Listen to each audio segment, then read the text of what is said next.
প্রথম প্রশ্নটা হচ্ছে যে নির্বাচনের তারিখ নিয়ে। এটা আমরা একাধিকবার বলেছি। নির্বাচনের তারিখ নিয়ে আপনার কাছে যা ইনফরমেশন, আপনাদের কাছে যা ইনফরমেশন, আমার কাছে এর থেকে বেশি কোনো ইনফরমেশন নাই। তারপরে আপনি ল অ্যান্ড অর্ডার সিচুয়েশনের কথা বলছিলেন। দেখুন, 5ই অগাস্টে আমরা যারা ঢাকায় ছিলাম এমন ভয় ভীতির মধ্যে ছিলাম, কারণ পুলিশ স্টেশন অপারেশনাল ছিল না, ল এনফোর্সমেন্ট বলতে কেউ নাই। তারপর তাড়াতাড়ি আর্মির কিছু ক্যাম্প ট্যাম্প সৃষ্টি করা হলো, চারিদিকে ডাকাতির খবর পাওয়া যাচ্ছিল। মোহাম্মদপুর, মিরপুর ইত্যাদি এলাকায় মানুষ স্ব উদ্যোগে নিজেদের নিরাপত্তা নিশ্চিত করার চেষ্টা করেছে। এখন কি আমরা সেই অবস্থা থেকে অনেক ভালো করে ফেলেছি না? আমরা এখন কি সেরকম লাগে? এখন এখন তো অন্তত নিরাপদে ঘুমাতে পারছে না এমন তো না। যে সমস্ত দেশে এই ধরনের অভ্যুত্থান হয়েছে, বিপ্লব হয়েছে, আপনি সুদানে যান, দেখেন যে মানুষ ঘুমাতে পারে কিনা, কী ধরনের অবস্থা বিরাজ করছে। সেই দিক থেকে আমি বলবো যে আল্লাহর রহমতে বাংলাদেশ অনেক ভালো আছে, অনেক ভালো আছে। এই ধরনের একটা গণ অভ্যুত্থানের পরে একটা দেশে যেরকম হওয়ার কথা, আমরা কিন্তু সেরকম অবস্থার মুখোমুখি হই নাই। এটা বিশাল আল্লাহর একটা বিশাল রহমত আমি আমি আমি বলবো। আমি মনে করি যে নির্বাচনের যে তারিখ আসতে আসতে ইনশাল্লাহ everything will be in place, এবং আমি এটাকে একটা বড় চ্যালেঞ্জ হিসেবে মনে করছি। চ্যালেঞ্জ তো ডেফিনেটলি ইজ দেয়ার, আপনারা তো জানেন challenge is definitely there, but এটা উত্তরাতে পারবো বলে এই বিশ্বাস আমার আছে। এটা উত্তরাতে পারবো। আইনশৃঙ্খলা পরিস্থিতির যে চ্যালেঞ্জটা রয়ে গেছে, বিশাল একটা চ্যালেঞ্জ রয়ে গেছে। এই চ্যালেঞ্জটা আমরা সব আইনশৃঙ্খলা বাহিনীর সহযোগিতা নিয়ে এই চ্যালেঞ্জটা আমরা উত্তরাতে পারবো বলে আমার বিশ্বাস। ওই শিডিউল ঘোষণার আগেই কর্মকাণ্ড শুরু, এখন তো মোটামুটি চলছে, তলে তলে চলছে, আপনারা হয়তো জানছেন না। এবং ডেফিনেটলি ইলেকশনের আগে এই ড্রাইভটা দেওয়া হবে, যে অবৈধ অস্ত্র যাদের কাছে আছে এটা উদ্ধারের একটা ড্রাইভ দেওয়া হবে। এখন থেকে কিন্তু সরকার কাজ শুরু করেছে, আপনারা দেখেছেন, আপনারাই তো রিপোর্ট করেছেন। মাননীয় প্রধান উপদেষ্টা, সরকারি বিভিন্ন এজেন্সি, বিভিন্ন ডিপার্টমেন্ট যারা নির্বাচনে সম্পৃক্ত হবেন তাদেরকে ডিসেম্বরের মধ্যে যাবতীয় প্রস্তুতি সম্পন্ন করার জন্য নির্দেশনা দিয়েছেন। এটা মাননীয় প্রধানমন্ত্রী দিয়েছেন ওয়েল হেড অফ টাইম, যে ডিসেম্বরের মধ্যে সব প্রস্তুতি সম্পন্ন করতে হবে। সরকারি ডিপার্টমেন্টগুলোকে উনি এই নির্দেশনা দিয়েছেন। আমরা তো এগুলা অবজার্ভ করি, উনি কী ধরনের সরকার কী ধরনের নির্দেশনা দিচ্ছেন, এগুলো আমরা মাথায় নেই। আমরা এগুলো ধারণ করে আমাদের কর্মকাণ্ডকেও সাজাই সেভাবে। দেখেন, ডিসেম্বরের মধ্যে নির্বাচনের কথা আমি বলি নাই। মাননীয় প্রধান উপদেষ্টা ওনার সরকারি বিভিন্ন ডিপার্টমেন্টকে নির্দেশনা দিয়েছেন যাবতীয় প্রস্তুতি ডিসেম্বরের মধ্যে শেষ করার জন্য, সেটাই বলছেন উনি। সেটাই সম্প্রতি উনি নির্দেশনা দিয়েছেন। অসম্ভব চাইলে অসম্ভব কিছু না, যদি আপনি চান এটা সম্ভব। চ্যালেঞ্জ তো বহুবিধ চ্যালেঞ্জ আছে, এবং নিত্য নতুন কতগুলো চ্যালেঞ্জ এখন আমাদের সামনে দেখা দিয়েছে, যেগুলো আগে এইভাবে ছিল না। সবচেয়ে বড় চ্যালেঞ্জ হচ্ছে এখন মানুষের যে আস্থা ফিরিয়ে আনা নির্বাচন ব্যবস্থা, নির্বাচন কমিশন, নির্বাচন ব্যবস্থার উপরে মানুষের যে আস্থা ফিরিয়ে আনা, এটা একটা বড় চ্যালেঞ্জ আমাদের জন্য, সবচেয়ে বড় চ্যালেঞ্জ এটা। কিন্তু 2 নম্বর চ্যালেঞ্জ হচ্ছে ভোটারদেরকে ভোট কেন্দ্রমুখী করা। মানুষ তো আগে ধারণা করতো, আমরাই ধারণা করেছি, আর মানুষকে দোষ দিয়ে লাভ কি? যে আমি ধারণা করছি দূর দেয়া লাভ কি, আমার ছেলে তো ভোটার হয়ে ভোট না দিতে পারে, এখন আমাকে কানাডা চলে গেছে, বলে যে ভোটার হইলাম, জীবনের প্রথম ভোটে দিতে পারলাম না, চলে গেছে। এখন মানুষ তো আগ্রহ হারিয়ে ফেলেছিল, কারণ জানে যে আমি গেলেও যাই হবে, না গেলেও তাই হবে। সুতরাং মানুষ তো আগ্রহ, এই যে মানুষের যে আস্থা ফিরিয়ে আনা ইলেকট্রাল সিস্টেমের প্রতি, আমাদের এই যে ভোট ব্যবস্থার প্রতি যে আগ্রহ ফিরিয়ে আনা, এটা একটা one of the biggest challenges. ও মানুষকে ভোটের কেন্দ্রে নিয়ে আসা, এটাও একটা ধরনের চ্যালেঞ্জ। এই যে বিশেষ করে মহিলাদের, গ্রামাঞ্চলে মহিলাদেরকে ভোটের কেন্দ্রে নিয়ে আসা। স্থানীয় সরকার নির্বাচনে চেয়ারম্যান মেম্বাররা থাকে নিজেরা পয়সা টয়সা খরচ করে, বিভিন্ন চেষ্টা তদবির করে মোটামুটি একটা উপস্থিতি নিশ্চিত করে, কিন্তু ন্যাশনাল ইলেকশনে তো ওইভাবে ইফেক্টিভলি মোবিলাইজ করার লোক পাওয়া যায় না। এই জন্য এই ভোটারকে কেন্দ্রে নিয়ে আসা, এটা একটা বড় চ্যালেঞ্জ। আর সম্প্রতি একটা নতুন ডাইমেনশন যোগ হয়েছে আমাদের। আপনারা যারা ফর্মাল নিউজ চ্যানেলস আছেন, টিভি চ্যানেলস আছেন, প্রিন্ট মিডিয়া আছেন, এটা ওনারা একটা দায়িত্বশীলতার মধ্যে থেকে কাজ করেন বলে আমি বিশ্বাস। আমি তো বাংলাদেশের তথ্য সচিব ছিলাম 20 বছর, 20-21 বছর আগে। 2004 সালে আমি ইনফরমেশন সেক্রেটারি ছিলাম। তখনও তো দেখেছি মিডিয়ার সাথে মোটামুটিভাবে একটা নর্ম এথিক্স এটা ফলো করার চেষ্টা করে নিজেদের থেকে। কিন্তু সোশ্যাল মিডিয়া বলে একটা জিনিস যে বাইরেছে, এইটা তো মানে এটা ফ্রি স্টাইলে চলছে, ফ্রি স্টাইলে চলছে।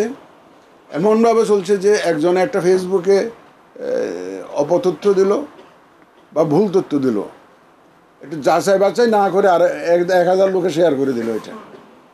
এটা যে কোনো কারোর বিরুদ্ধে হতে পারে। এটা আপনার আমার যে কোনো কারোর বিরুদ্ধে একটা এই ধরনের একটা দিয়ে দিল, ফেসবুকে দিয়ে দিল, আবার আরেকজনের যাচাই না করে এই তথ্যটা শেয়ার করে দিল, লক্ষ লক্ষ লোক জেনে গেল। এখন আপনি কি লক্ষ লক্ষ লোকের কাছে গিয়ে বুঝাবেন যে আমি আসলে এই দুষ্ট করি নাই, আসলে এটা ঘটনা ঠিক নাই, এখন বুঝাবেন আপনি? বলেন না। এই একটা জিনিস আমাদেরকে খুব ভাবাচ্ছে, ভীষণভাবে ভাবাচ্ছে। এই যে সোশ্যাল মিডিয়ার যে যে অপতথ্য এবং ভুল তথ্য যেটা, এটাকে মিস ইনফরমেশন অ্যান্ড ডিসইনফরমেশন যদি ইংরেজিতে বললে যেটা বলা হয়, এটা একটা আমাদের জন্য বড় থ্রেট হিসাবে এসছে। আর এআই, অ্যাবিউজ অফ এআই, কৃত্রিম বুদ্ধিমত্তা যে একটা জিনিস বাইরেছে এখন এক্স্যাক্টলি আমার ছবি, আমার কণ্ঠস্বর দিয়ে, আমার ছবি দিয়ে কিন্তু বক্তব্য প্রচার করা সম্ভব। আপনি ফেসবুকে দেখবেন, ওখানে দেখবেন যে 60% 70% কিন্তু অরিজিনাল যিনি যাকে দেখা যাচ্ছে ওনার নিজের না, এবং ওনার কণ্ঠস্বরও ওনার নিজের না। এটা আর্টিফিশিয়াল ইন্টেলিজেন্স ইউজ করে ওনার চেহারাটাও বানিয়ে দিয়েছে, ওনার কণ্ঠস্বরটাও জুড়ে দিয়েছে। এই ইলেকশনে এই অ্যাবিউজ অফ এআই, এটা একটা আমাদের জন্য বড় চ্যালেঞ্জ হিসেবে দেখা দিয়েছে। এখন আমরা seriously we are working on it. দেশি বিদেশি বিশেষজ্ঞদের নিয়ে কাজ করছি কীভাবে এটা অ্যাড্রেস করা যায়। এখন দেখা যাচ্ছে যে বিভিন্ন উন্নত দেশেও